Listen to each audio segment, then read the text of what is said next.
welcome back to Foxx Plays. So, we didn't spend much time here at the end of last time, dinking around outside. Oh, shit. I'm flying all over the place. Come on, let me in. In. Alright, well that's just not working. Show yourself and report. What if I just wanna...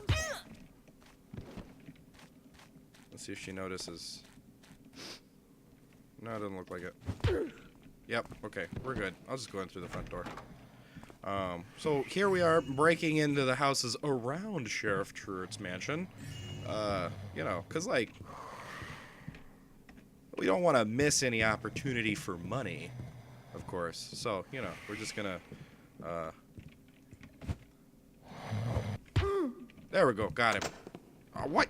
You lock your things, but not your front door. You, good sir, I don't understand you. But we're just gonna go through here and, you know, steal everything. And then, in theory, at some point, we'll be blackmailing the poor sheriff. I mean, that's like kind of the whole point, I suppose. It's actually not that high on my list of priorities at the moment. And it takes forever to get to the spot where you finally confront the sheriff. And, spoiler warning, you never confront the sheriff. That just doesn't happen. So, like, it's not like time matter, and you're out. He was sleeping in the chair, and then I woke him up. And now he's asleep again. Although, this isn't a proper sleep. What I've given him is enough blunt trauma to the backside of his head that he's knocked unconscious for an indefinite period of time, which means that actually, if he doesn't get medical attention soon, I'm pretty sure he's gonna die. People don't fall unconscious when you whack them in the head for, like, an hour. That's bad. If that happens, that person is in serious need of medical attention. When people get knocked in the back of the head and then they fall unconscious, it's for like seconds. A minute maybe at the most.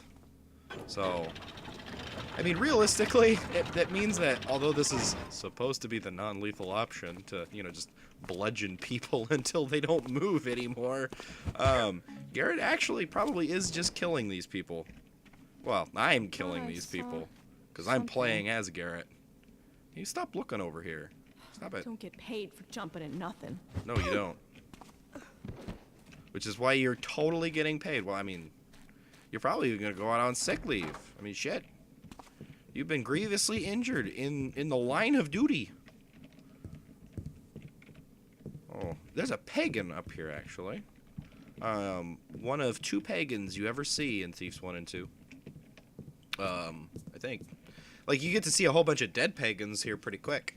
Not this mission, the next mission, but the mission after it. There he is.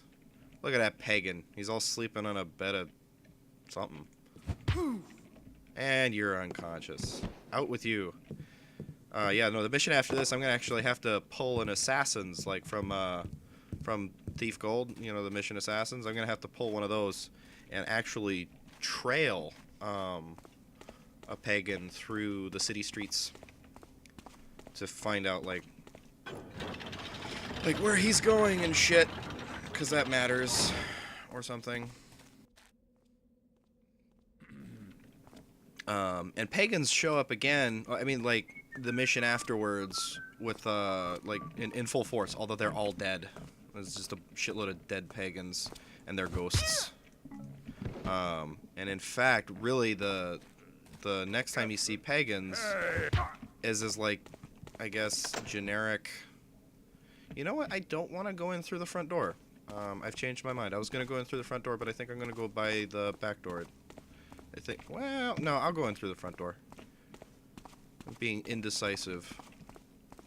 But the next time you see pagans is in Thief 3. And they talk really, really funny in Thief 3. Like, just like how the Hammerites in Thief 3 are like a really bad parody of the Hammerites in Thieves 1 and 2, the pagans in Thief 3 are like a really bad parody of the pagans Thief, well, 2 at the very least. I mean, 1 to an extent, because like there's quotes in the briefing that I totally just skip all the time. You know, like I keep skipping the briefings and shit. But like there's quotes in there. Like sometimes it'll be like, you know, from a pagan source or sometimes from like a Hammerite source. In this game, it's usually like a mechanist source that like the quote comes from. But I mean like. I mean, nonetheless, you know, these sources have a particular manner of speech and a kind of way of writing and like the way that they look. You know, they're sort of generic design. Can't knock that guard out because if I zoom in on him, zoom. Yeah, he's got the goofy hat. The goofy can't knock outable helmet. What was that? Oh, don't worry about it. It was just me. Rats. Yes, it was totes rats. Oh, you're going that way. Don't notice me. Don't notice me.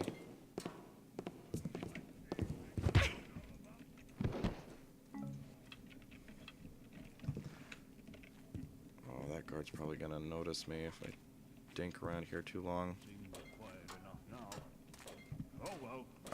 But so like, yeah, no,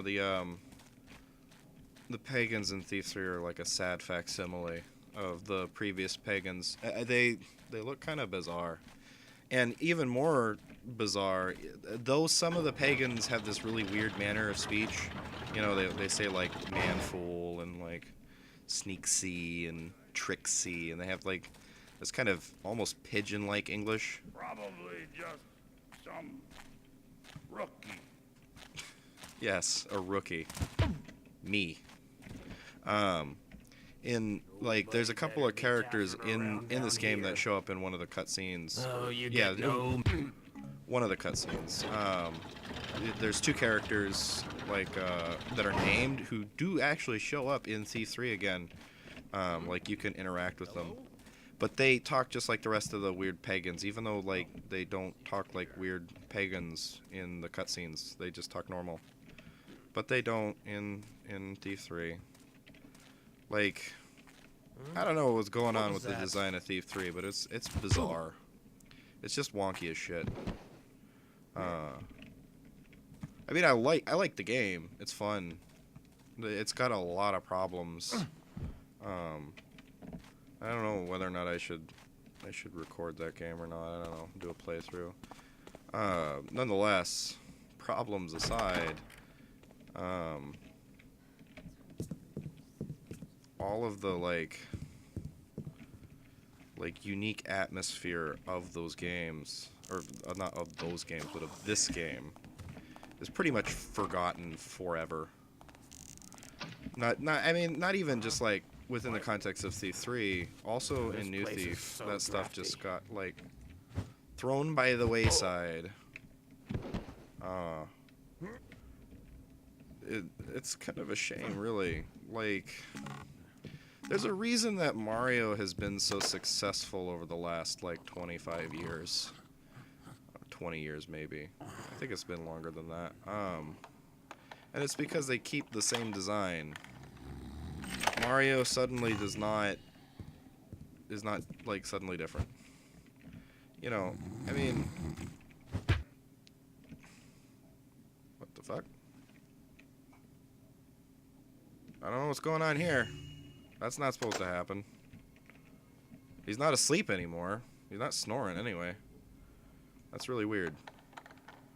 This is kind of a buggy game. Like, there's some goofy stuff that was going on in Thief Gold. Just because, like, these games are old. And it's kind of like the territory with really old games. Oh, hey, look. It's one of the gears. We're going to go use these on the little gear locking mechanisms, which never show up again after this. They showed up once in shipping and receiving, and then here, and that's it. They are gone forever after that. Sad, really. Because I like them. I thought they were a neat idea. They just got underused. Looks like a gear is missing. Yeah, it's because a gear is missing, Garrett. Very observant. Well, observance aside... I've run out of time, and it's time for me to go, and I will pick this up next time. And I will see you then.